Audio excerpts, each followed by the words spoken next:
नमस्कार, आप देख रहे हैं नैतिक भारत न्यूज, वो मंच जहां जनहित, सच्चाई और सवालों को सबसे पहले जगह मिलती है।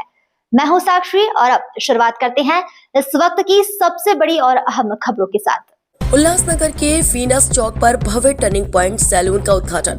गुड़ी पाड़वा के शुभ अवसर पर उल्लासनगर 4 के फीनस चौक में भव्य टर्निंग पॉइंट सैलून का उद्घाटन किया गया। इस सैलून का उद्घाटन उल्लासनगर महानगर पालिका के उप महापौर अमर लुंड के हाथों संपन्न हुआ।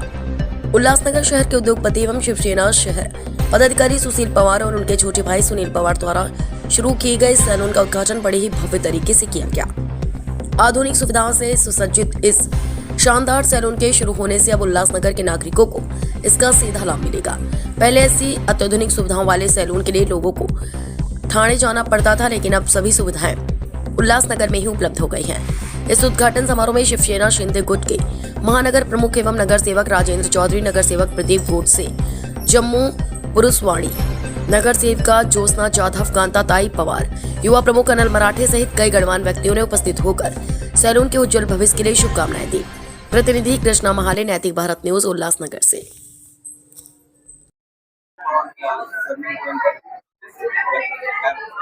उल्हासनगर मध्ये टर्निंग पॉइंट सलून आज या ठिकाणी ओपन होतोय, त्याचं उद्घाटन होतंय।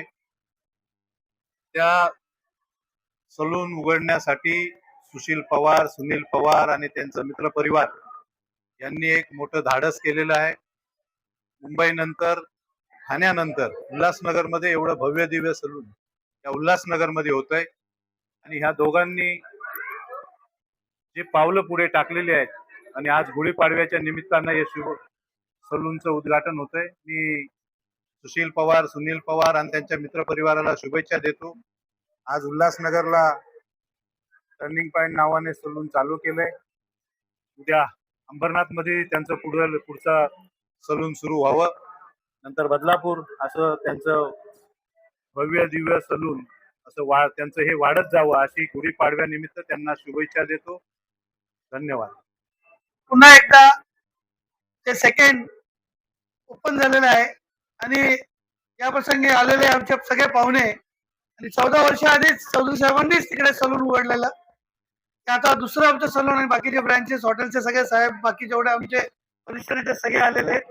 फक्त एवढंच सांगतो की असेच आशीर्वाद आम्हाला सगळ्या वरिष्ठांचा असावा, त्यांच्या आशीर्वादाने सगळे आमचं हे एक एक पाऊल पुढे चाललेलं आहे। एवढं बोलून मी भाषण चुकवतो। जय हिंद, जय महाराष्ट्र।